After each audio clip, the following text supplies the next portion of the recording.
the sticker price of going to college, the prices that the higher income families pay, in the last decade have roughly stabilized or maybe increased a little, but prices after factoring in financial aid for everybody else really have been falling for the last decade. That is not what you read in the newspaper. Hey everyone, welcome back to another episode of Office Hours, where we dissect the key trends shaping higher ed and what these trends mean for students and families. Today's episode is a must-listen with Dr. Phil Levine, where we talked about the difference between sticker price and net price and how this can have a really, really big impact on families. He also gave some really great tips for building college lists and much, much more. I'm really excited about this episode, so let's jump right in.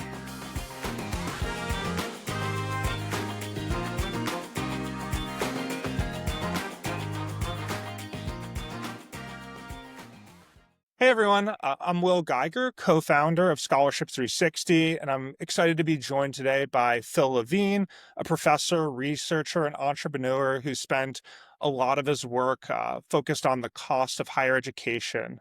Phil's currently a professor of economics at Wellesley College, a senior fellow at Brookings, and a researcher at the National Bureau of Economic Research. He's also previously worked as a senior economist at the White House Council of Economic Advisors, and is also the founder and CEO of MyinTuition, a nonprofit that's dedicated to providing a simplified financial aid calculator that provides access to estimates at dozens of leading colleges and universities. Welcome, Phil. Glad to be here. Thanks for having me.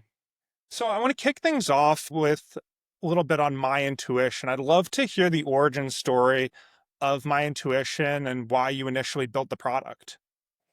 Yeah, so as you said, I'm an economics professor. I've been, this will be my 35th year, hard to believe as that is, at Wellesley College. I've been studying issues of social policy my entire career, but never higher education and access to higher education. So it's not like I got into this as an academic exercise initially. So what started it for me is that, presumably many of the listeners, I'm a parent.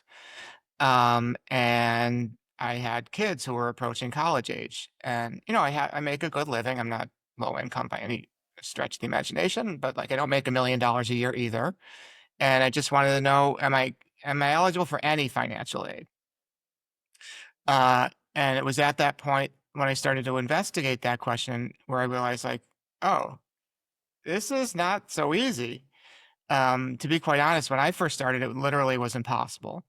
That was just before net price calculators were implemented. In 2011, and the government started requiring institutions to use these things called net price calculators, which are intended to solve exactly the problem I'm describing.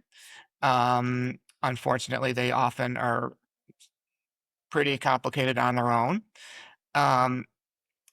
They are better than not knowing anything, but they aren't easy and accessible. So then I started thinking to myself, well, okay, I have a PhD in economics. I've been an economics professor for like 20 years. I can't figure this out. Something's wrong here. And that's when it occurred to me that, like, if this is a problem for me, presumably it's a problem for a lot of other people too. Wouldn't it be nice if there were a way to make this process a little bit easier? And sort of communicate, ultimately, what people care about is like, what's this going to cost me, right? And they don't want, a form with 53 fields to fill in. Like, can you just tell me? Like, I want it. Here was the goal when I sort of created MyinTuition. I wanted to be able to say to somebody, like, here's a few simple questions that you should just be able to answer off the top of your head. If you have to take out your tax form, that's too much. People don't do their own taxes anyways. They hire out to do their taxes, many people. It's a barrier. So I should be able to ask you something. How much money did you make last year? You know the answer to that question. If I ask you what's your adjusted gross income, you didn't even really know exactly what I mean, and you certainly don't know the answer to that question. I don't know the answer to that question. Don't ask adjusted gross income. Ask how much money did you make last year? And that was basically what we developed is a tool that does exactly that. Like I asked, just a few simple questions that you should be able to answer off the top of your head, and what you get back is an answer. It's interesting just how different ways of asking a question can make a big difference. And I think sometimes something like the net price calculator, where I remember that was my first year in college admissions at Kenyon College when that was introduced. Just so many of the questions are a bit wonky. They were not necessarily designed with consumers in mind. And I think particularly the types, perhaps for many students and families who are completing the net price calculator, um, or just the families who are in the greatest need of financial aid. And so there's a kind of disconnect just because there are these barriers in the way certain forms are created. Um, is there anything in your research that taught that you've investigated on why estimates and price transparency is so important for students and for families? Yeah, absolutely. So, one of the advantages that I have in this work is that, I run this organization, which is specifically designed to be a nonprofit on purpose. Like my goal is I'm trying to help people. This is not about making money for me.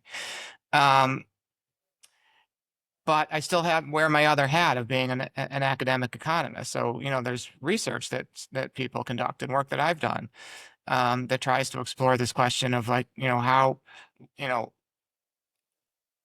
is the lack of information on college pricing a barrier? And that's the simple answer to that is yes, it is. I mean, all you ever hear about is the sticker price, which is like the stated price. You know, Harvard charges $100,000 a year. Um, and if you're a very high income family, which could be $400,000 a year of income or more, and typical assets associated with those income levels, that's how much you're going to pay. Most people make less than that and pay less than that. And what's weird about it is that like it seems to make sense that you should tell them. Um, and what the research shows is that when people that's all you ever really hear is that college costs a fortune. Mhm. $100,000 at a private institution, $40,000 at a public institution, and the only number that you hear is the sticker price. It's just that if the only number that you hear is the most expensive price you can conceivably pay, that's not a very good marketing strategy. And perhaps not surprisingly, in the language of economics, it dampens demand for the product when people think it's more expensive than it really is. And so when you tell people that what they're eligible for, they tend to be more likely to go, which I think makes perfect sense. Yeah, no, that does make sense.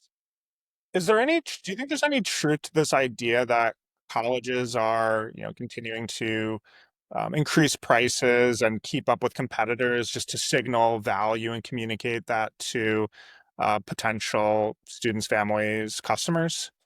Yeah. So, the first thing to note is like, what's true about the trend in college pricing, because there's a lot of misinformation about that. Mostly what you read in the newspaper is about skyrocketing college prices. Um, it turns out to be the case that the sticker price of going to college, the prices that the higher income families pay, um, have roughly in the last decade have roughly stabilized or maybe increased a little. Um, but prices after factoring in financial aid for everybody else really have been falling for the last decade. That is not what you read in the newspaper. That's not to say that it's super affordable or like way more affordable than it used to be. It's still a lot of money. It's just not rising. If anything, it's falling for most people. There are issues of colleges, like, so why do they do that? Why do you have such a high, like, there are institutions at which very few people actually pay that sticker price. Um, and then again, these are marketing strategies. That if you tell people that, the schools that actually charge $100,000 tend not to be the ones that do this, but maybe they're charging $80,000 as their sticker price. Um, it might be not one person on campus is paying that price, uh, or very few people are paying that price. And so why do they do? Everyone else is getting financial aid, including the ones who are from high income families. They get what are called merit awards, but those merit awards are just the discount to lower the price. Um, Well, why do they do that? I mean, because there's a marketing value in that. It's like the high sticker price signals value and quality, and the discount, the merit award makes you feel good about yourself, and it's a strategy. Um, if it if you don't do it, if you're an institution and you don't employ that strategy, you're going to lose students to the ones that do because it works. So whether you think it's a good idea or a bad idea for an institution to do that, they kind of have no choice. That's the way that, that's what markets do. There's competition in these markets. Um, and if you don't do that, you'll lose students. That's a really, really interesting point. I think when we look at the discount rate that just continues to creep up year after year, which I think illustrates that point that it sounds like the perhaps the only people who are paying more are those, very, very, very like high earners who are just not qualifying for financial aid at the particular types of schools that are not offering merit Right. scholarships. Exactly. So, the students and families that can expect to pay the sticker price are from very high income families, um, at institutions, at very well endowed elite institutions. Those students pay the full price. Which isn't to say that that's not. I mean, basically, at many of those institutions, that could be 40% of their enrolled students. Um, so it's not like it's nobody. It's not like it's a meaningless concept. But a typical student applying to a typical college is extremely unlikely to be paying that sticker price. Yeah, and I think to your point, the media narrative, I think, can be very focused on, schools that are very much the exception. Ivy League types of schools, highly, highly selective institutions that the vast, vast majority of people are not attending or applying to. Yeah, and if you do, that's great. And you have to have a very strong academic record. What's interesting about those institutions is that, so obviously to get accepted, you have to have a very strong academic record. Um, but what's interesting about them is they're all very highly endowed, and they use their endowments for exactly the purpose that you'd like them to, and that they are if you're from a lower or middle income family, certainly under like $100,000 a year, those are the least expensive options out there. Public institutions that are based on state support, they can't compete with that either. It's only until you get sort of, into the sort of upper middle class and into the higher income students that the sticker price starts to become binding at those institutions. Yeah, no, I think it's yeah, definitely an important distinction to make. Guess thinking about my intuition and perhaps some practical advice for students and families, do based on your experience and the data you're seeing, how can students best use my intuition to shape their college lists? I know it's we're speaking in late July, for students who are in the class of 2026.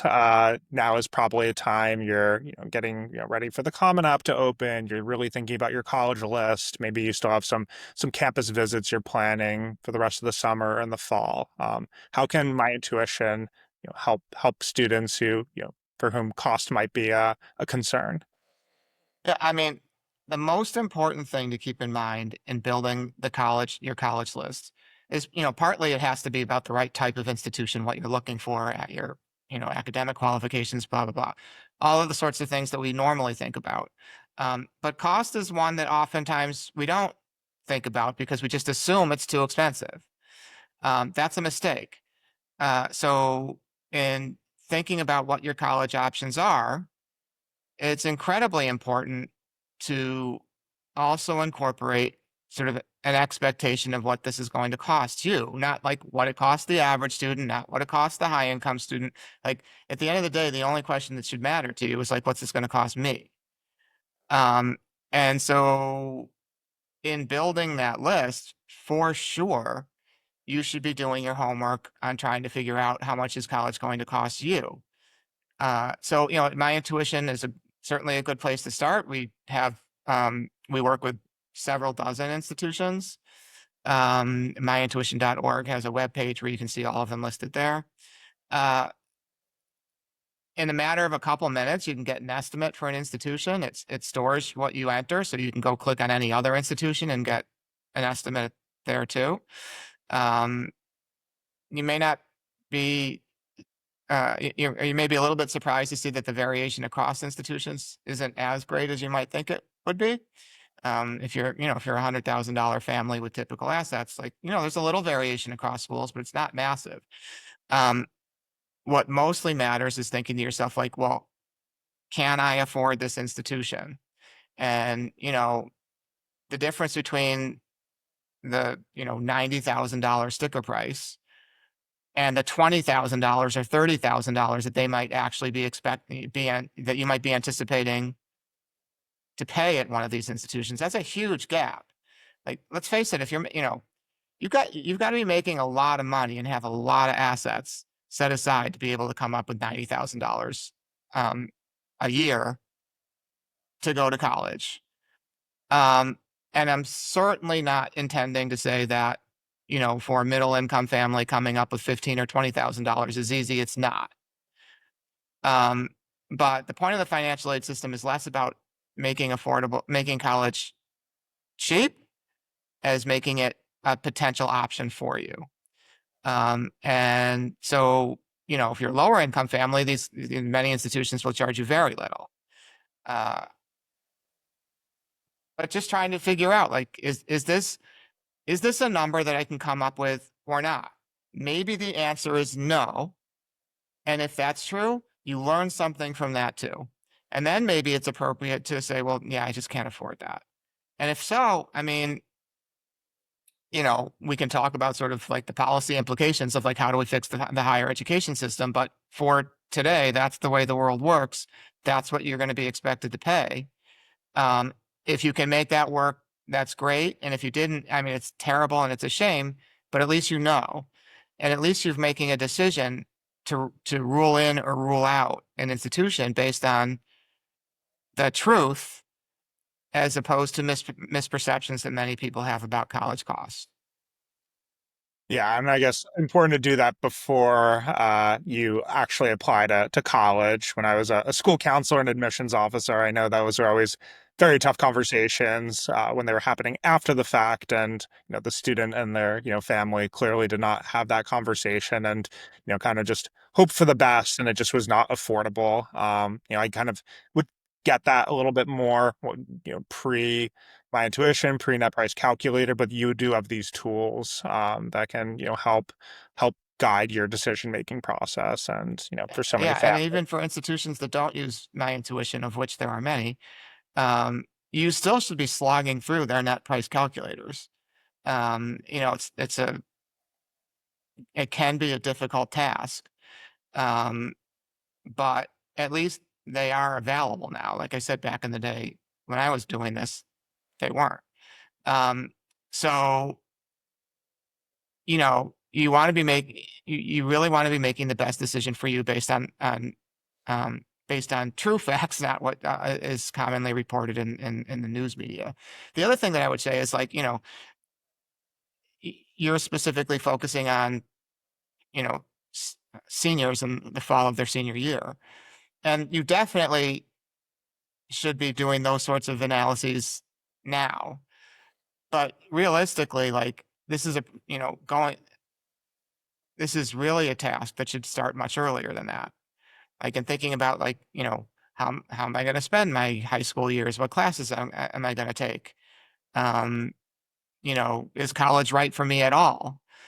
Uh, you know, in a perfect world, these are questions that you can sort of have at least a general sense of much earlier in your academic career, earlier in your high school years. In the fall of your senior year, you clearly need to know then. But earlier is even better than that. Yeah, I think that's great advice. Not never too early. I guess maybe it can be too early, but Yeah. generally never too early to get started if you know you're intent on going to a 4-year school, and cost as a concern or question for your family. And also love. I didn't quite realize that you can sort of use your information and get estimates from other schools very seamlessly on the tool. That's great. I know that's if you're at a my website. yeah, yeah, that's fantastic. I know that's a common complaint with the net price calculator. Obviously, that's every school is using a different vendor, and it's a bit of a clunky process. Doesn't mean you shouldn't do it, but it can take a bit of time. If we're going through like 10, 15 of those, and obviously Yeah, you have to have a lot more information. it's not for the faint of heart. Like it's work.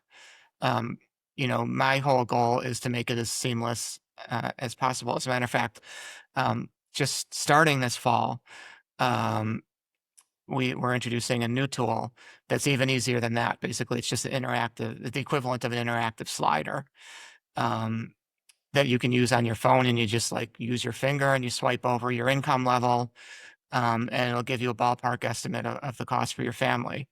Um, and that currently is available right now at Washington University in St. Louis. They piloted it last fall, and this fall another 20 institutions will be using it.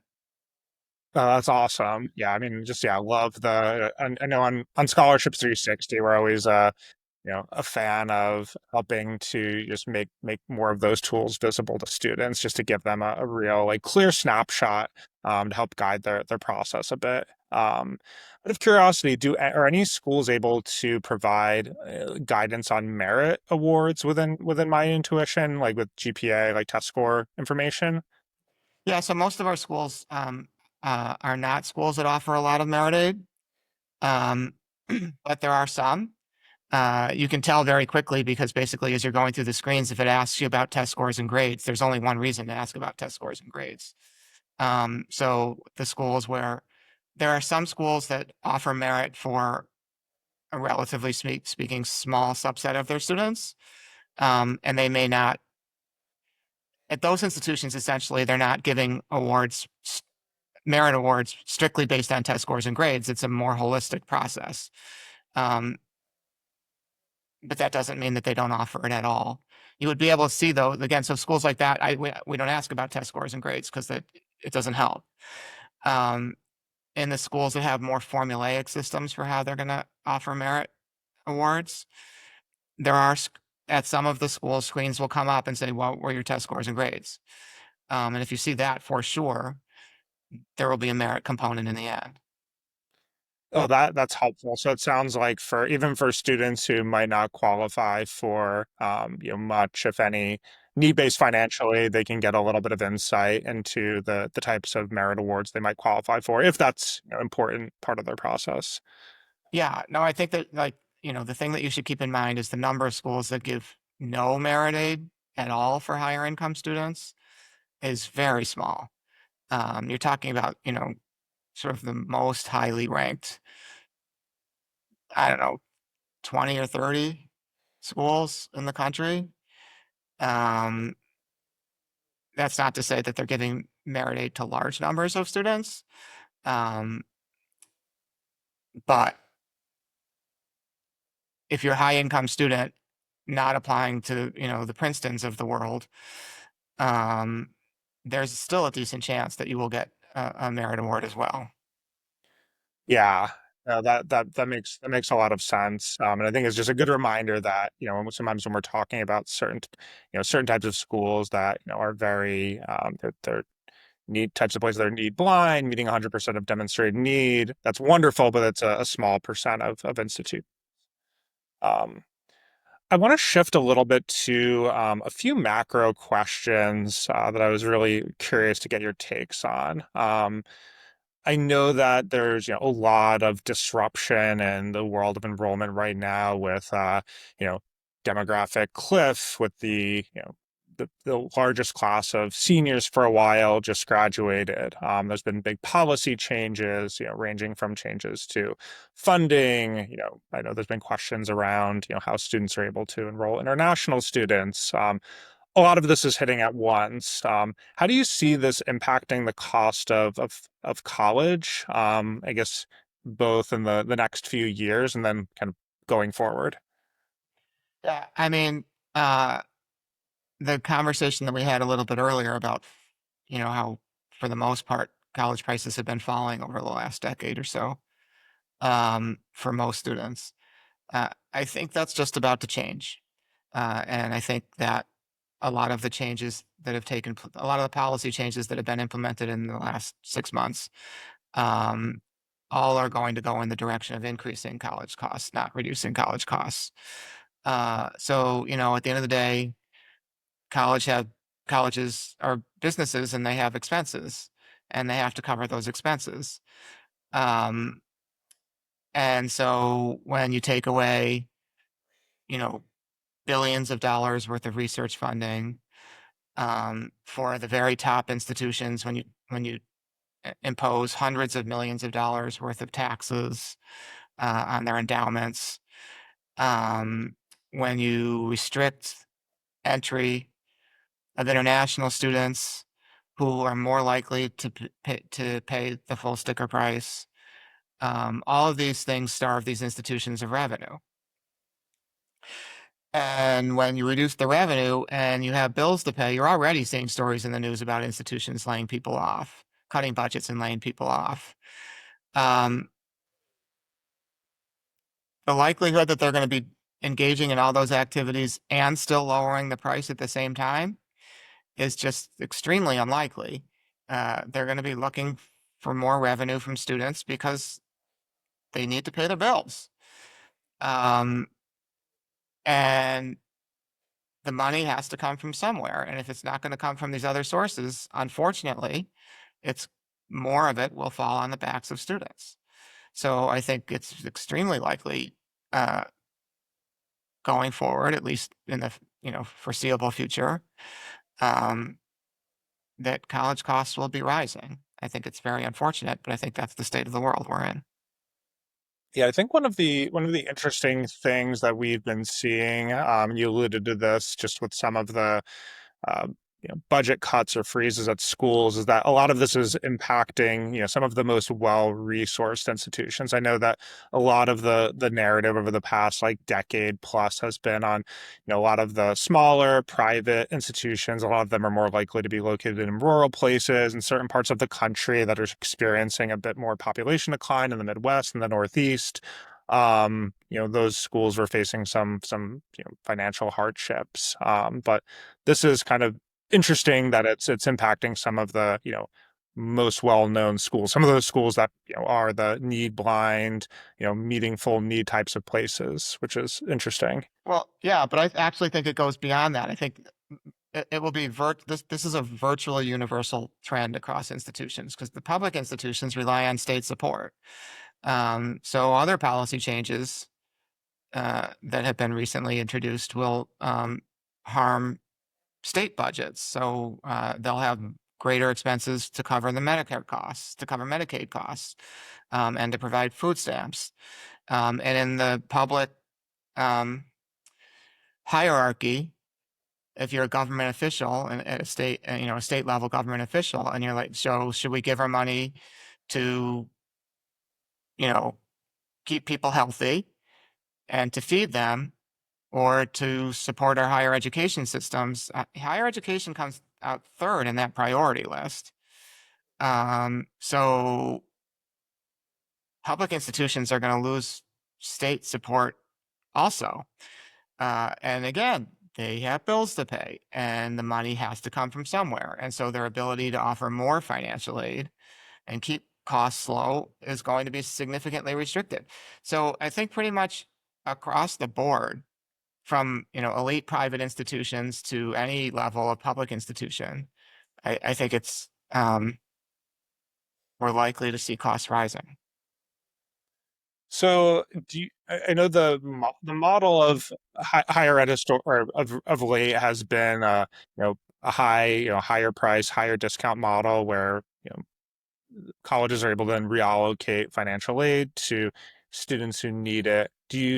How do you see that impacting this model? Do you just see this sort of accelerating where, I guess like a shrinking pool of like truly full pay, folks will be, colleges will be looking to them to, continue to drive tuition revenue, and then just providing higher and higher discounts to be able to enroll students? Is that how you're seeing this play out? I mean, I definitely see a greater emphasis on enrolling higher income students because they provide more revenue.